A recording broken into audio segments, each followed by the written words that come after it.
Bonjour à tous, bienvenue à LOS TV dans le salon de Brigitte pour une nouvelle rubrique sur le droit.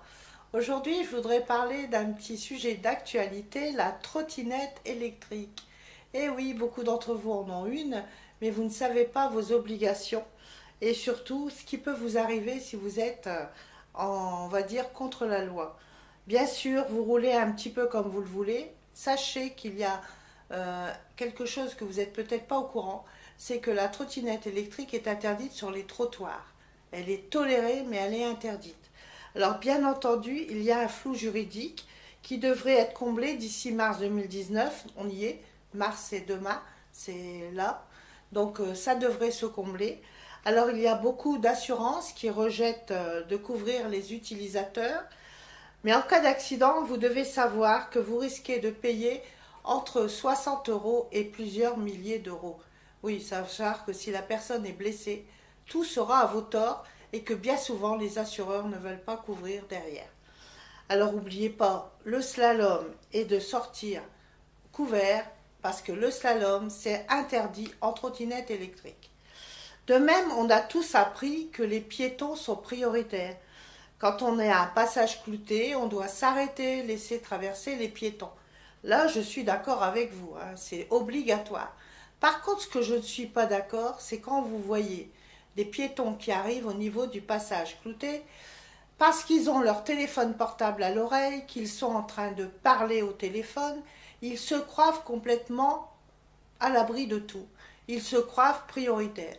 Alors ils traversent, tout en parlant, tout en discutant, sans regarder si une voiture arrive. N'oubliez pas que vous risquez votre vie en faisant ça, mais que la personne qui conduit, qui oublie d'arrêter, premièrement, elle risque de vous blesser, de vous tuer, mais aussi une très grosse contravention, avec même parfois l'immobilisation du véhicule, ce qui peut parfois aussi être bien injuste, rien que pour un petit téléphone dans la main. Alors, si vous vous promenez dans la rue, à quoi ça sert de raconter votre vie au téléphone en traversant? Vous pouvez très bien attendre dans un endroit sécurisé pour le faire, ou d'être chez vous, c'est encore mieux. Parce que 145 € d'amende, un point en moins pour un automobiliste qui ne s'est pas arrêté pour vous laisser traverser, c'est quand même dommage. Alors, je voudrais aussi rappeler, dans la vie de tous les jours, il n'y a pas que ça qui donne la priorité. Comme les vélos. Voilà. Qui n'a pas vu les vélos qui passent quand le feu est rouge, qui passent dans les sens interdits?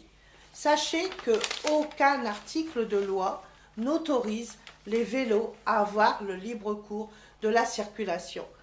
Un vélo, c'est comme une voiture, il doit respecter le code de la route.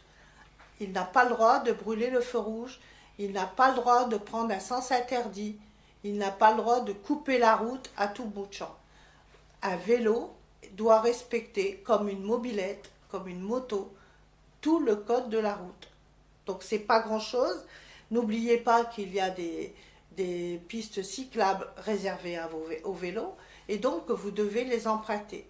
Bien entendu, les automobilistes doivent éviter de rouler sur ces pistes cyclables.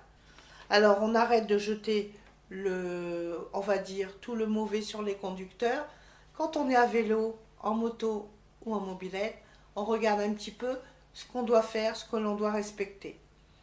Alors maintenant, pour que tout le monde soit en sécurité, chacun doit respecter son propre code de la route, faire attention d'abord à soi, bien entendu à celui qui est à côté de soi, mais surtout respecter le code de la route, que ce soit l'automobiliste, que ce soit le piéton, que ce soit celui qui est assis sur un deux roues.